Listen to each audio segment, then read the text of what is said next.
This morning I'm with John Carter, PDAC 2024. It's day 3. How are you, John? I'm very well, thank you. And you? I'm very good. You are my source. This is my source for silver. Every time I want to know about silver, it's a Silver Bullet Mine CEO, John Carter, that I call. So Arizona, silver, can we have an update? Yes, of course. As you know, we've built a 125 metric ton per day processing facility. And Tracy has a picture of it down there. And 3 years ago, it was cactus, cowboys, and rattlesnakes. And now it's a full functioning, high efficiency gravity circuit that we process silver bars from our mine, which is about 8 miles away. And we own the whole plant, we own the property, and we're looking to move into a production scenario. And what that will enable us to do is to reduce our dilution by reducing the necessity for us to have to go out and borrow money from our shareholders by doing financings, and use that to explore our over 5,000 acres. So I'm going to back everybody out there is going, wait, do you mind if I see this? By all means. All right, so this is poured at Silver Bullet Mines right now. Yes. So you're an exploration company that's already in production, that is already generating revenues. Is that correct? That's the plan, right? The plan is to be an exploration company, but not an exploration company that has to finance to do the exploration. We will finance ourselves by generating revenue from our mine and our mill. One of the first, we're going to do another one this year, but right now we're focused on getting Arizona up into a position where we can then generate it. We have a complete exploration program, but we're going to generate revenue to pay for that rather than end up with 300 million shares outstanding. Well, because I'm such a fan of Silver Bullet, John, and of course John had our highest record-breaking numbers on our YouTube channel for likes. Would you mind looking into that camera and telling us the top 3 reasons why an investor should be doing their due diligence at looking at Silver Bullet Mines? Well, the top 3 reasons, number 1, obviously, is our structure. Our structure is designed to protect our shareholders.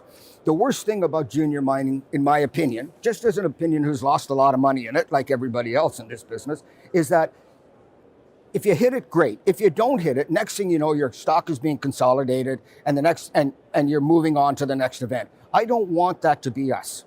We've got a really tight share structure. We have 69 million shares outstanding, of which we control about half of it, or good hands. And that way, by generating revenue, I don't have to go out, especially with our prices down the way they are in all the junior mining.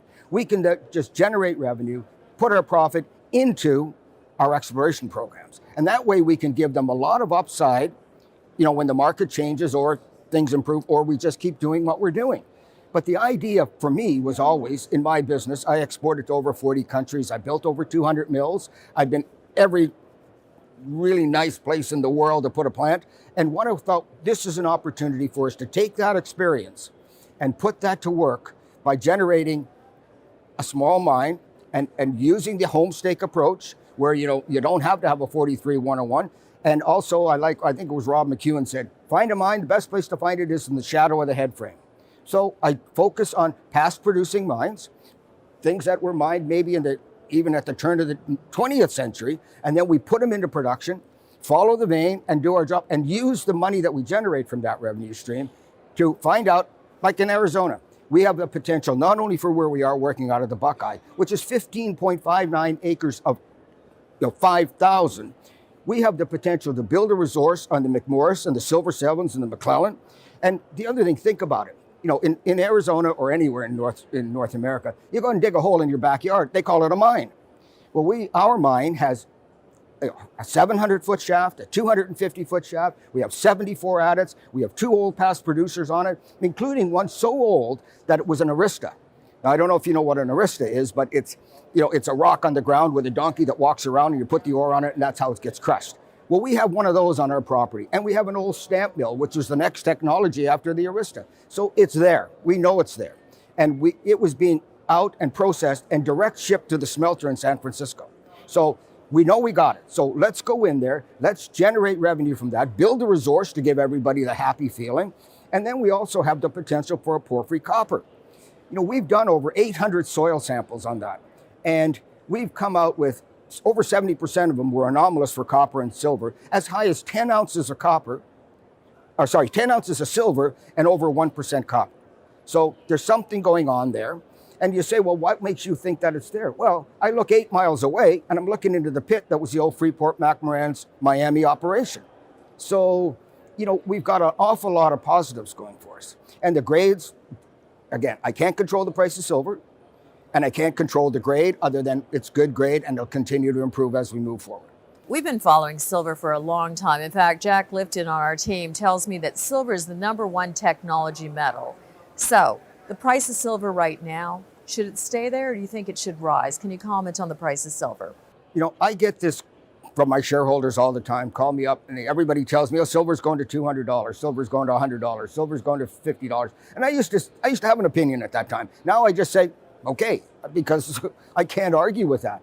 But my own opinion is, here's the problem with silver in terms of it being $200. I don't think it's going to be $200. What happens is right now they use it, silver's a lot used in industrial applications. So therefore, it's going to peg it, my opinion only, is going to peg it a little because if the price goes to $200, you're not going to be using silver in some of the applications that it's now used in because of its price. And as another example, if you recall back in the day, gold was $60 an ounce. They were putting 2 ounces of gold in a Zenith television. You don't see 2 ounces of gold in the Zenith television anymore. I guess you don't see Zenith anymore either. But the fact is that if silver goes to $200, they're going to be looking for something else to substitute for it. So I definitely think it's going to go up because I think there's more demand than there is supply. But I don't see 200. But you know what? I could see $30 to $50 silver, which for me would be awesome, obviously, because I produce 90% concentrated silver. So that's just my personal opinion. But I think that might cap it is only because of the industrial applications. So not only would I enjoy a picture of an Arista, because I did not know what it was before this interview, so thank you for that. But can you tell me what shareholders should anticipate in the upcoming quarter? Well, what they're going to definitely see is us in production and producing on a regular basis. We just finished getting our MSHA approval, which, that puts us with the big boys. There's a lot of little mining companies out there that skirt along the edges and don't go to MSHA or the state mine recorder. We decided we'd do it the other way. We would do it right. It's not a happy place. My shareholders, are a little upset that it took, believe it or not, that it took 3 years to where we are. That picture you have, that was a field 3 years ago. Now it's got a full functioning. We even have our own well, 450-foot well. Some of my shareholders say, well, what are you going to do for water? We have a well. It's permitted by the Arizona Department of Water Quality. It's there and we own it. And we own it all. And everything you see there, we own. So what you're going to see is this, we hope, obviously, if silver stays and everything goes well, we're going to be generating revenue on a continual basis. We're going to take that and start to develop our exploration program. And then we're going to go in and do our Idaho plant. That'll be the next thing. Well, you heard it here. Silver Bullet Mines producing in the United States. For more information, please go to their website. John, as always, it's such a pleasure. Thank you very much. It was a pleasure, as always.